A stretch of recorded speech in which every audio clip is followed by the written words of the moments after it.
5 जुलैला त्रिभाषा धोरणाविरोधात मनसे आणि ठाकरेंचा एकत्र मोर्चा.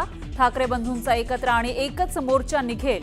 संजय राऊतांकडून ठाकरे बंधूंचा फोटो ट्विट करत मोर्चाची घोषणा.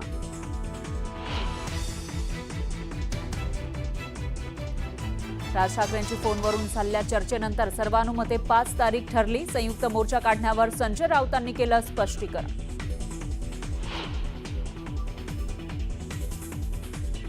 ठाकरे बंधू मनानं एकत्र आलेलेच आहेत. मराठीच्या प्रश्नावर आम्ही एकत्र आहोत. मुंबई आणि मराठी माणसासाठी लढावं लागेल.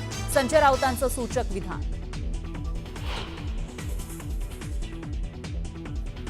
मराठीसाठी दोन्ही भाऊ एकत्र येत असतील तर मराठी मनांसाठी हा अत्यंत आनंदीचा क्षण असेल.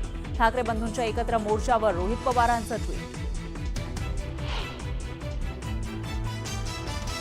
मनसे नेते बाळा नांदगावकर यांचा काँग्रेसच्या विजय वडेट्टीवार यांना फोन. त्रिभाषा धोरणाविरोधातल्या मोर्चात सहभागी होण्याचं आवाहन. तर प्रदेशाध्यक्षांसोबत चर्चा करून निर्णय घेऊ. विजय वडेट्टीवार यांची माहिती. 1ली ते 4थी पर्यंत त्रिभाषा सक्ती करणं योग्य नाही. तिथं मातृभाषा महत्वाची तर 5वी नंतर हिंदी शिकण्यास हरकत नाही. शरद पवारांचं महत्वाचं विधान.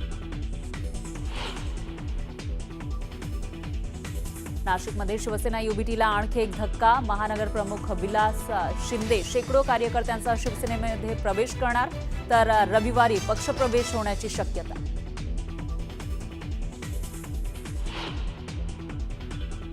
खासदार संदीपान भुमरेंच्या चालकाच्या नावे 150 कोटींची जमीन. हैदराबादच्या सालारजंग कुटुंबानं जमीन भेट दिल्याची माहिती. तर चालकाच्या व्यवहाराशी आपला संबंध नसल्याचं विलास भुमरेंचं स्पष्टीकरण.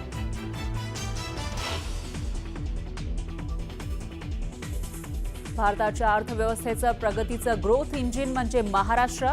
महाराष्ट्राच्या सर्वांगीण विकासाबाबत विचार मंथन. आज दिवसभर पहा समृद्ध महाराष्ट्र. फक्त न्यूज 18 लोकमतवर.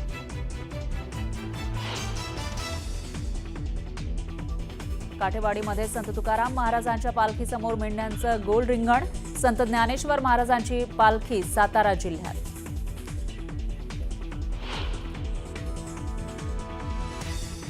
ओडिशातील पुरी इथं जगप्रसिद्ध जगन्नाथ रथयात्रेला सुरुवात. भगवान जगन्नाथ, भाऊ बलभद्र आणि बहीण सुभद्रा यांच्यासह 3 विशाल रथांवर स्वार होऊन गुंडीचा मंदिराकडे रवाना. लाखो भाविकांची गर्दी.